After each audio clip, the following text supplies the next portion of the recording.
Welcome everyone to another edition of Play It Through, and on this edition it's Mega Man The Wily Wars, brought to us by Capcom.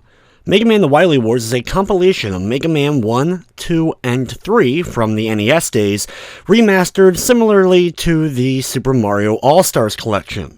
However, there was a rocky release schedule for the game. It came out in Europe and Japan in physical form, but unfortunately never did so in North America. Instead, it was released as part of the Sega Channel, the download service from Sega that you could end up downloading a small selection of games to your system and be able to play them. There's a small amount of games, though, that were only released in North America by this way, and the biggest probably ends up being Mega Man Wily Wars. However, for this run of the game, I'm just going to be doing the extra mode that was added, the Wily Tower. In order to unlock this, you have to complete Mega Man 1, 2, and 3 in this collection, in which case that save file then unlocks the Wily Tower. I'm going to be starting off with the Wily Tower already unlocked here and going through that. What's really cool though about the Wily Tower is you're actually able to use any of the Robot Master abilities from the other 3 Mega Man games that are included.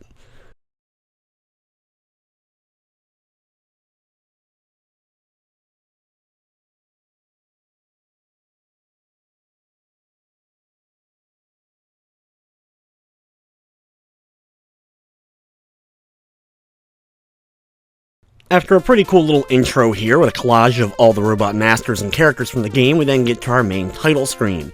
You can change up some options if you want to, mostly though the only thing you're able to do is access a sound test, as well as change up the controls. Once we go in, normally you would just be able to select between Mega Man 1, 2, and 3 with Wily Tower locked, but like I said before, I'm playing with a modified game that has the Wily Tower already unlocked. If you are wondering, I do plan to do runs of Mega Man 1, 2, and 3 that are included in this collection down the road, but since I recently just played through Mega Man's 1 through 6, the PlayStation 1 versions last year, I would wait a little bit before I end up retreading those games, but the Wily Tower is not seen in any other version of any other Mega Man collection, so it's kind of a cool thing to check out.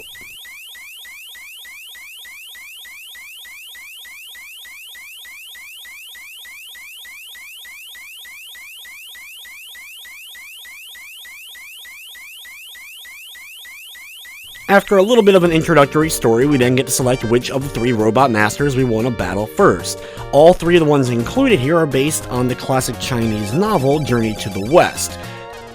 Capcom would end up outsourcing the development of the title to Minakuchi Engineering, and they worked on a handful of other Mega Man titles, 6 in total, but the designs of these new Robot Masters were actually still done by Kenji Inafune and his team. What's cool is before every level, you get the option to change up your weapon layout, so you can change it up every single stage if you want to.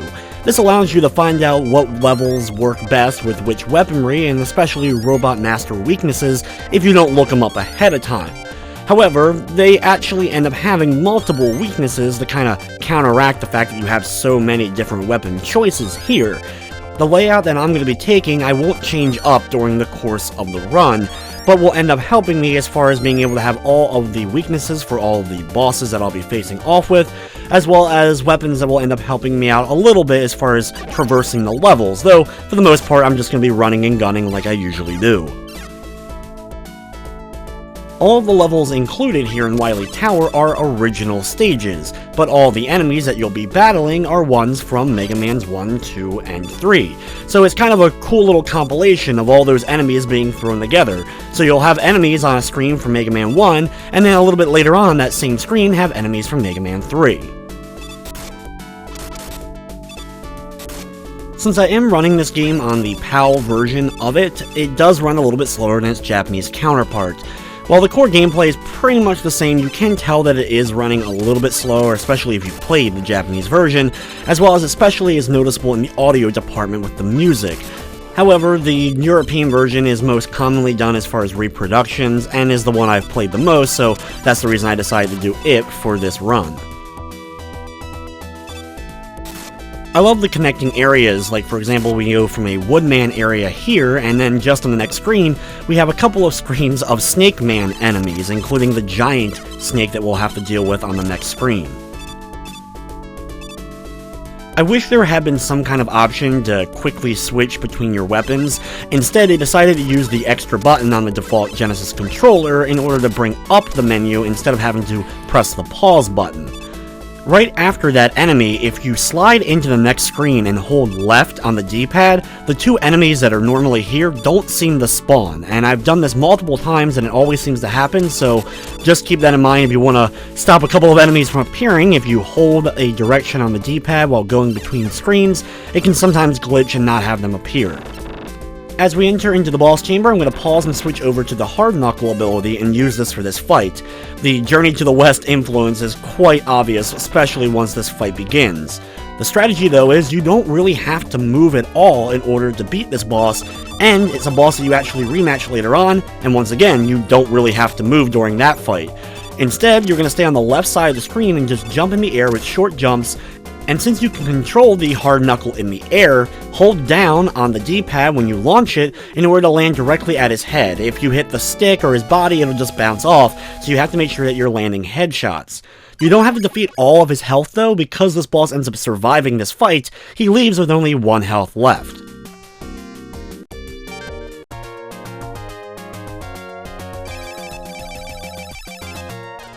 Between levels, you can save on any of the game's 3 save slots if you like, and then jump into whatever level you want to next. One thing that's cool though is if you want an extra challenge, you can go into these levels without having any of the weapons or items at your disposal. Thankfully, there's no spot in the levels where you're going to end up getting stuck. There's just certain areas you can't access unless you have certain items or weapons available to you. However, these areas are usually either just dead ends or end up having like an item that you can grab, like an extra health boost or item boost. And while you can pick any of the items available, I find that Rush Coil and Rush Jet are really the only two that you're probably going to end up using.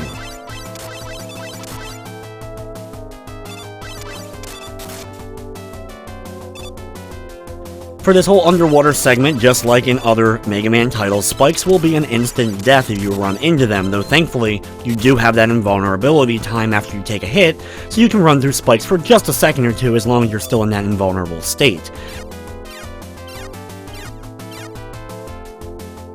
Thankfully, I run through quite a lot of enemies, but there's a decent amount of health pickups throughout the game. A couple of giant health items, like the one there, are located throughout, so if you want to, you can actually just run through a lot of the levels and just take a little bit of damage here and there. Another thing to always keep in mind is certain enemies do more damage with their body than their projectiles or vice versa, so learning which ones do more or less damage, you can get hit by a weaker attack and then run through a large series of enemies. It's a strategy I pretty much use through every single classic Mega Man game.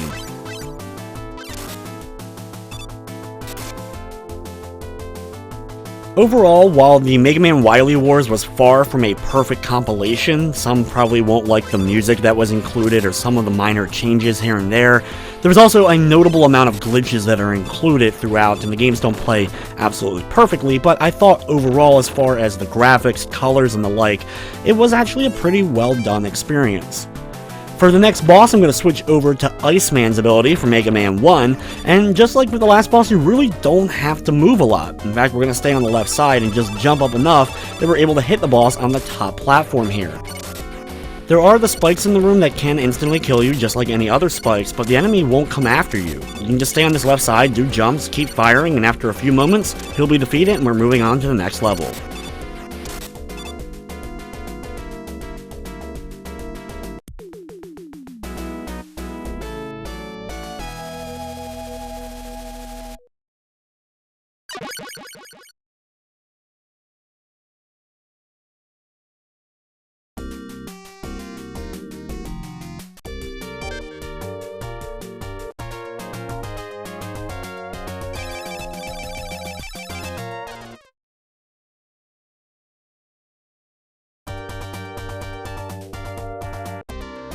Next up is the giant ox known as Hyperstorm H.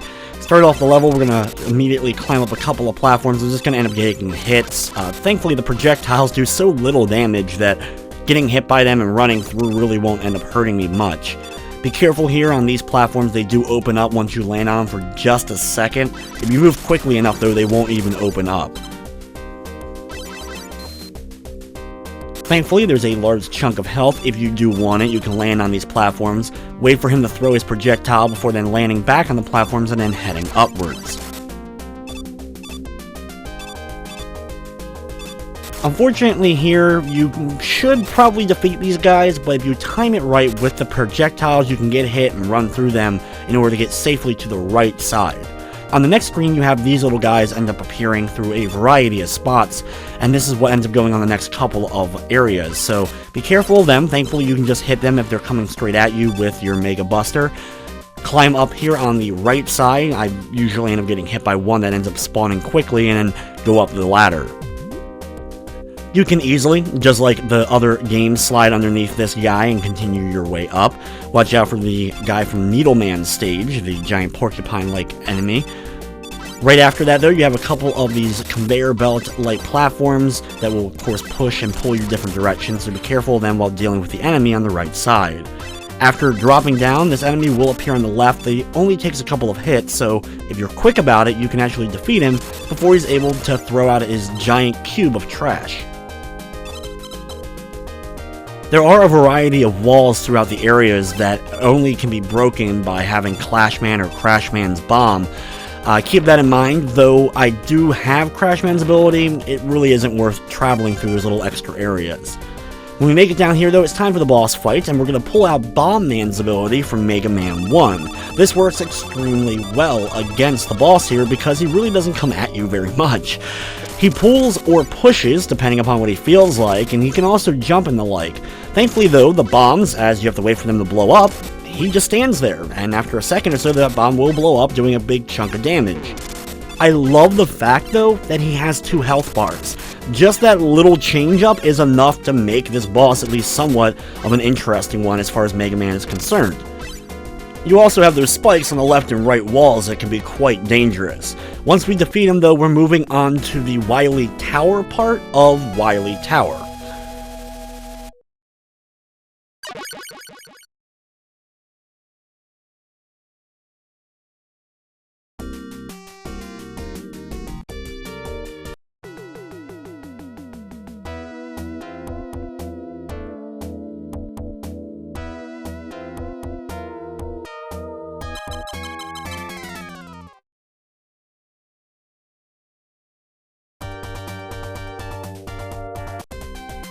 Just like other classic Mega Man games, there's a Wily Castle or Wily Tower that we're going to be climbing up, dealing with some bosses and going through 4 levels, though there isn't a rematch against all the Robot Masters or anything like that. In fact, we don't even reface the other 2 Robot Masters we battle, only the one that's based off of Goku. Watch out for these guys as you're jumping across this gap. You can easily get hit by them and knocked back down, having to re-go through a couple of screens. Be careful of these classic flames from Fireman's stage from Mega Man 1. You can freeze them using Iceman's ability if you've brought it along. Here's a nice little shortcut. You can kind of go through that area if you want using the crash bombs, but I'm just going to kind of take damage since it does so little from these enemies, and I can easily get up here to the top. Wait a few moments for the electricity to pass. As you climb up, you can shoot this little guy here in order to freeze him, and then continue climbing. On the next screen, you'll have to move quickly to watch out for the electricity before getting up the next ladder. There is some health coming up, so just rush through. You can use abilities to kind of help you out if you want, but since you can get most of your health back in just a second, really don't have to put a whole lot of effort into this part. Up here, we end up having these wonderful, wonderful little moving things from Gutsman's stage. Just like in Gutsman's stage, they do collapse when they hit certain parts of their track, and you'll have to, of course, watch out that you don't fall. It's a lot easier, though, than in classic Mega Man 1. The frame-precise timing that you need most of the time to survive is not needed for this small spot that they have in this version. Here we're going to slide under the enemy. You can time it with a nice jump and get through this whole spot without getting hit at all, but it doesn't do a whole lot of damage, so I'm not really that worried. Ignore the ladder to the left. Instead, we're going to continue over to the right, riding on another one of these things. Thankfully, this one doesn't collapse. After watching out for a few flames and fire pits, we make it to the first of the Wily Tower bosses. The boss here reminds me of Volvagia or Barba from Legend of Zelda, a really cool fire dragon battle. I like the flame effect going on in the background, so it has like the heat effect going on. This boss, we're going to use bubble lead in order to help us. You bounce off the left and right of the platform, which works as a giant spring. Watch out for his flame. You can put it in a couple of spots. He'll go down in the lava and then pop out either the left or right side, kind of flying towards you. It takes a little bit to get used with the timing, but once you kind of get that bubble timing down, you can dish out quite a few of them quickly in order to drain his health and defeat him, moving on to the next stage.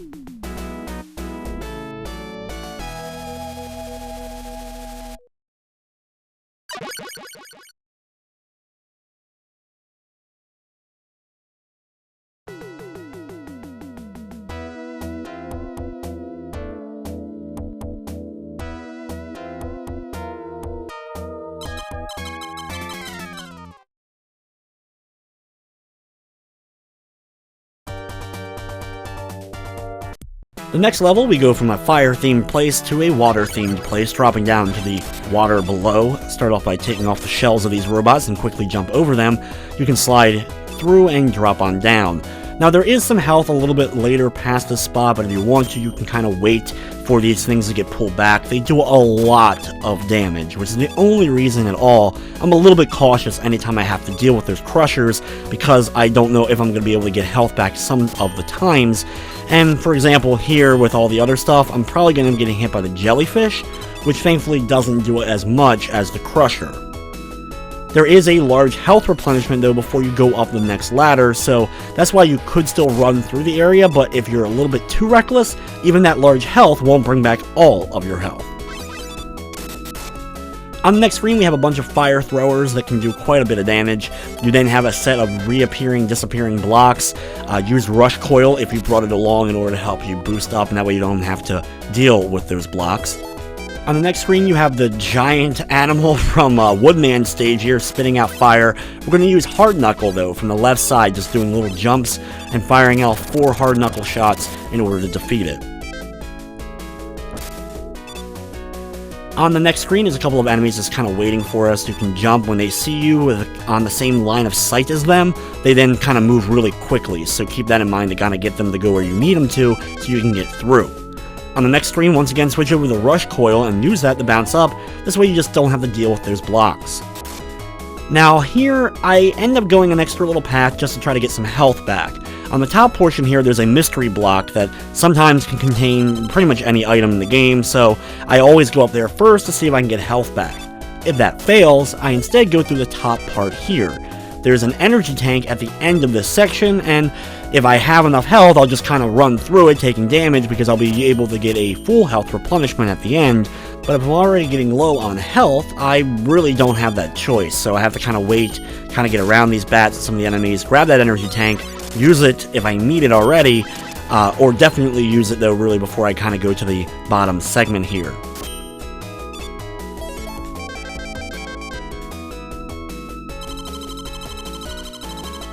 Honestly though, if you already have full health or close to full health, just ignore all that extra stuff. Just go right on the direct bottom path here, and this will take you through the rest of the level.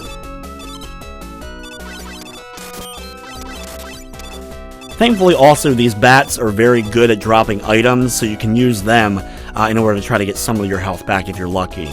Be careful of the conveyor belts on the next screen. These enemies, thankfully, the one on the top, if he's firing straight up, he won't be able to even shoot you because the bullets disappear. Now on this screen you can go 2 ways. You can either climb up the ladder on the top left, and this will take you to another ladder, another screen on the far right, and you'll drop on down. Or you can take the rush jet through most of this area like I am in order to kind of get through quicker. You can see in the upper right the other ladder that you would have come down if you went the other path. Either way though, drop on down here and head through the door for the next boss fight.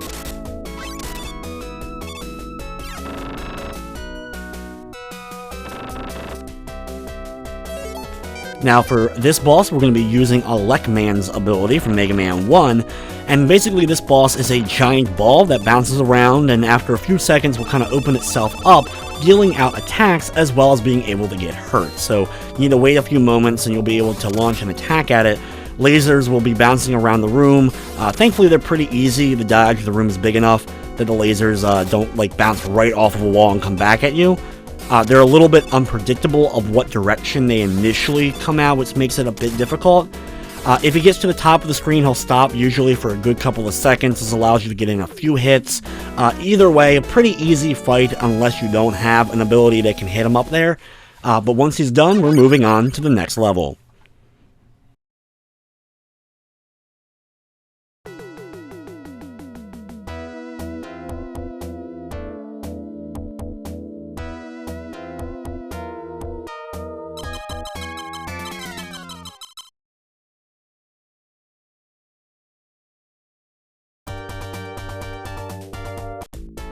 The next level is one of my favorites. I really like the background kind of going on here. It's a really cool kind of space effect with all these pipes kind of pulsing in and out.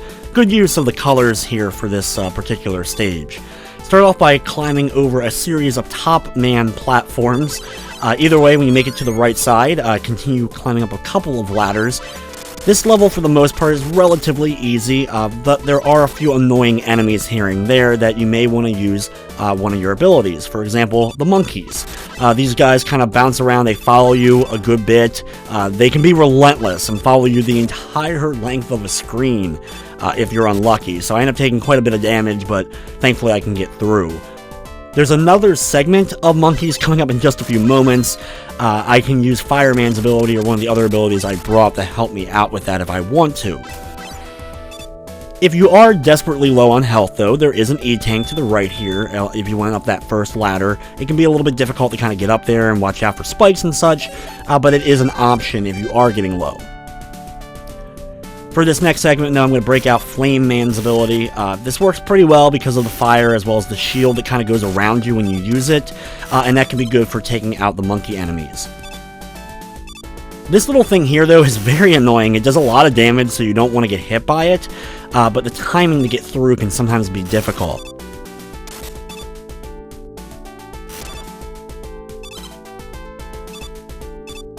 There's a couple of giant needles that will pop down from the ceiling here, and one last of these enemies before we make it to the next ladder. Because you're gonna get pulled here, you can fall into that pit, which will end up causing a death, so be careful of that one.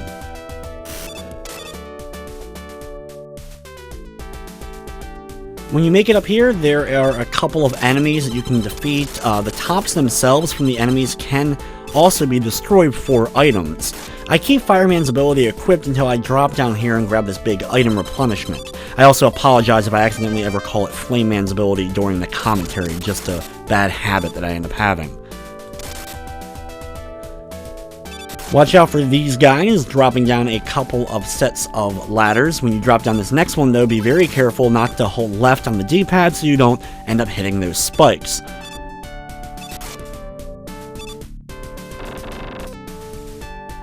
For the next boss, though, we're going to be using Hard Knuckle again. This is the rematch against the One Robot Master, and it's kind of a cool battle. You have this big kind of platform that breaks apart and is in all these small pieces. You can fall off and die, but the boss ends up being just as easy as the first time. We're going to stay on the left side, just fire out the Hard Knuckle ability, and he'll just keep firing projectiles at us. He'll sometimes hit us, sometimes he'll usually just fire over our head, but after just a couple of hard knuckles, he's defeated, and we're moving on to the final level of the game.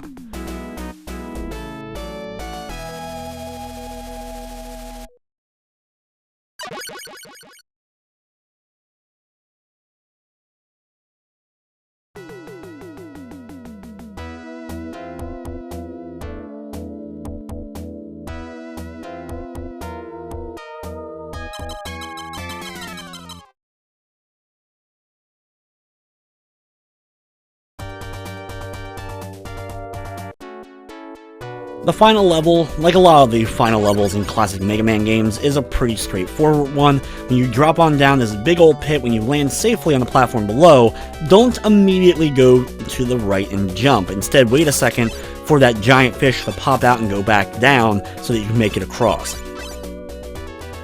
During this segment, if you have an ability that can destroy the little drills, go ahead and use it, but for the most part I just take some damage and run through quickly, just to kind of get through the area as fast as I can. Once you go into this room here, Proto Man ends up making an appearance to blow open the floor so you can drop down and make it to where the boss encounter is.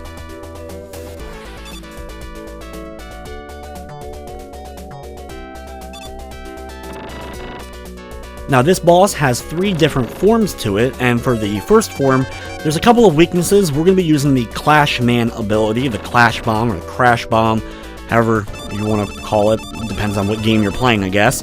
But you can use this to launch at the me area of the giant robot, and because the bomb explodes, doing multiple hits of damage if you don't land it directly on a spot, you can end up doing multiple hits of damage very quickly. Electricity also works really well against him, but the Crash Bomb is just superior in every way. Once the first form is done though, we're going to be using Rush Coil for just a second to spring up in order to get on the arms of the robot. These work as platforms and you can use them to take him out.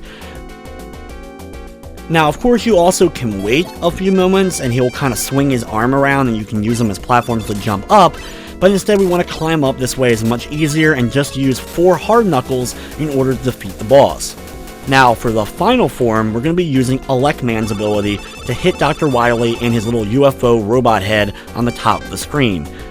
Once in a blue moon, Dr. Wily will come down. He also is consistently launching out these little mines that will blow up, so watch out for them. The thing is though, his actual weakness is Top Man's ability, but it's very difficult to hit him with it, as you would have to do a Rush Coil, jump up in the air, and then do the Top Man spin really fast. It's honestly just easier to use Elecman's ability here, but I love the fact that they included a little nod to Top Man's ability. Either way, when Dr. Wily is finally defeated, you can sit back and enjoy the ending to Wily Tower and the actual ending to Mega Man The Wily Wars on the Sega Genesis.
So there you have it, Mega Man The Wily Wars, or Mega Man Wily Tower at least.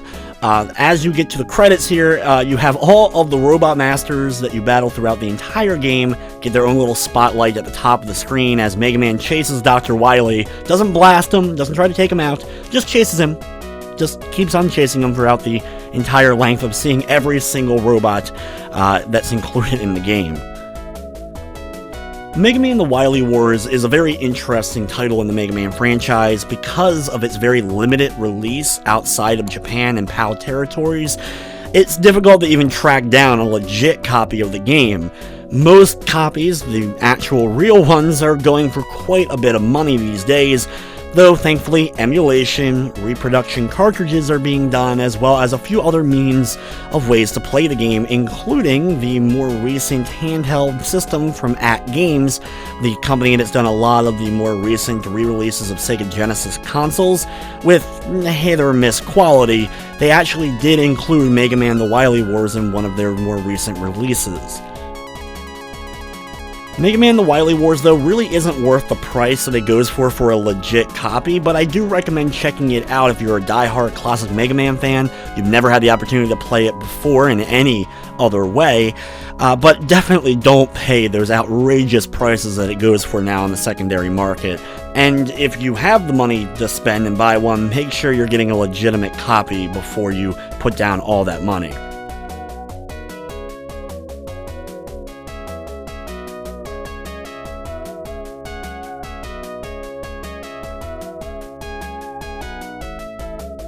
After all the robots are shown, though, we get Dr. Wily being picked up by his UFO, and just leaves. Mega Man doesn't chase him. Mega Man just kind of is like, oh, okay, Dr. Wily, I guess I'll see you tomorrow for us to continue the same thing we do every single day.